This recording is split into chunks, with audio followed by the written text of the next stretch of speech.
एक समय की बात है, नागपुर के सावनेर गांव में निधि नाम की गरीब लड़की रहती थी। निधि के पापा रोज बहुत मेहनत करते थे। रोज सुबह 5 बजे उठकर काम पर चले जाते। वो एक राशन की दुकान में काम करते थे। एक दिन निधि के पापा बोलते हैं, मालिक, दिवाली आने वाली है, क्या मुझे कुछ पैसे मिल सकते हैं? मुझको घर में दिए लाना है और माँ लक्ष्मी की पूजा का सामान लाना है। नहीं, चल चुपचाप अपना काम कर, बड़ा आया दिवाली मनाने वाला। निधि के पापा चुप हो जाते हैं क्योंकि उसका मालिक बहुत खड़ूस था और हमेशा ज्यादा काम करवा लेता और पगार भी नहीं देता था। निधि के पापा घर चले जाते हैं। तब निधि अपने पापा से बोलती है, पापा, क्या इस दिवाली में मुझे कपड़े और पटाखे लेकर दोगे? मेरी सभी सहेलियों ने कपड़े ले लिए हैं, मेरे पास 2 जोड़ी ही पुरानी सलवार कमीज है। निधि के पापा कुछ नहीं बोलते और चुपचाप अंदर कमरे में चले जाते हैं। निधि सोचती है, पापा ने कुछ नहीं कहा, इसका मतलब पापा के पास पैसे नहीं है। निधि के पापा के कमरे के अंदर चले जाते हैं और भगवान के सामने बैठकर रोने लगते हैं और बोलते हैं, हे भगवान, मुझे क्या पता, इस गरीबी के हालात में मैं अपने बच्चों को कुछ लेकर भी नहीं दे सकता। दिवाली आने वाली है पर दिवाली के लिए मेरे पास पैसे भी नहीं हैं। इतना बोलकर रोते हुए निधि के पापा वहीं सो जाते हैं। निधि कमरे में आती है और देखती है उसके पापा सो गए हैं। निधि के आंखों में आंसू आते हैं और वो रोने लगती है। अगले दिन निधि सोचती है, मैं अपने पापा की मदद करूंगी, और निधि एक पटाखे के दुकान में काम करने चली जाती है। वो दुकानदार से पूछती है, भैया, क्या मुझे कुछ काम मिल जाएगा? मेरी हालत बहुत खराब है।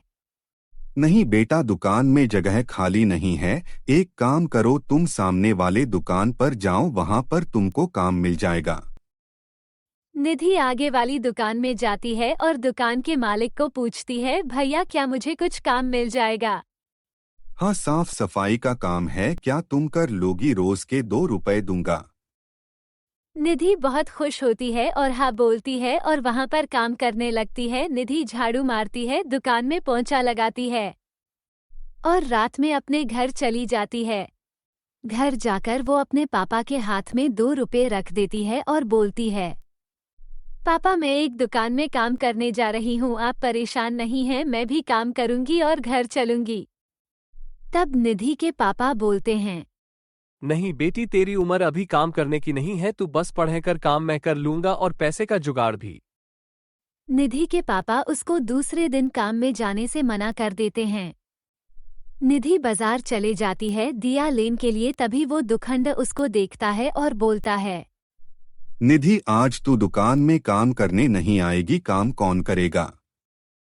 नहीं अंकल, मेरे पापा ने मना कर दिया है काम पर जाने के लिए। वो बोलते हैं, अभी सिर्फ पढ़ाई कर।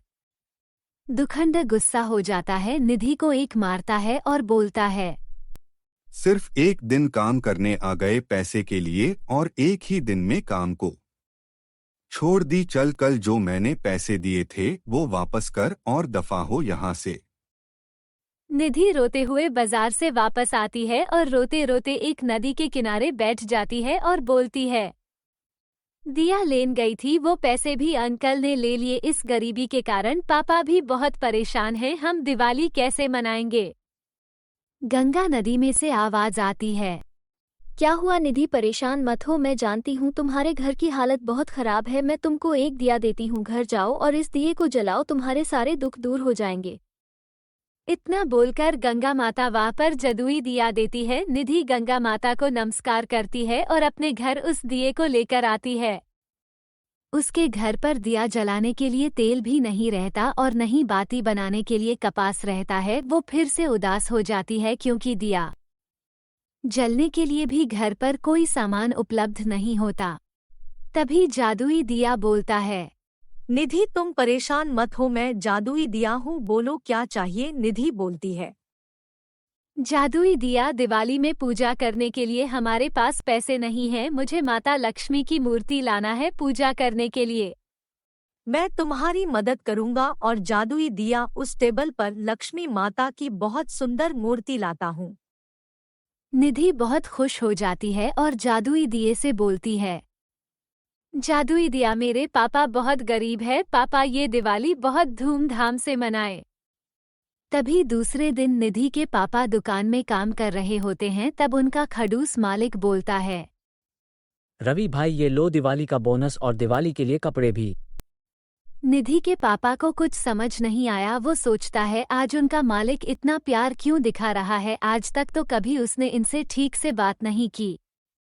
जी मालिक, धन्यवाद। अब तुम घर जाओ, कल दिवाली है और धूमधाम से दिवाली मनाओ और दिवाली के लिए ये मिठाई का डब्बा भी ले जाओ।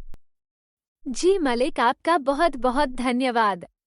निधि के पापा वापस घर आते हैं और देखते हैं निधि माँ लक्ष्मी की मूर्ति की सजावट कर रही हैं और निधि ने बहुत ही सुंदर कपड़े पहने हुए हैं। निधि के पापा बोलते हैं, बेटी ये कपड़े कहाँ से लाई और देवी की मूर्ति भी।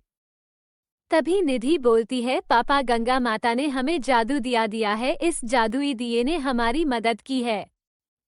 तभी निधि के पापा जादुई दिए को धन्यवाद बोलते हैं और सब कुछ समझ जाते हैं और जादू दिए के सामने हाथ जोड़ते हैं।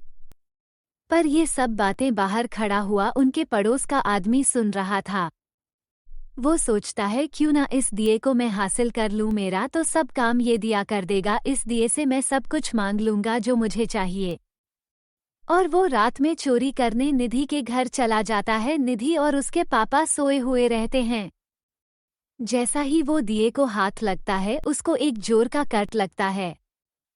तब भी निधि और उनके पापा उठ जाते हैं और बोलते हैं, मनीराम तुम यहाँ क्या कर रहे हो और ऐसी स्थिति कैसी होगी।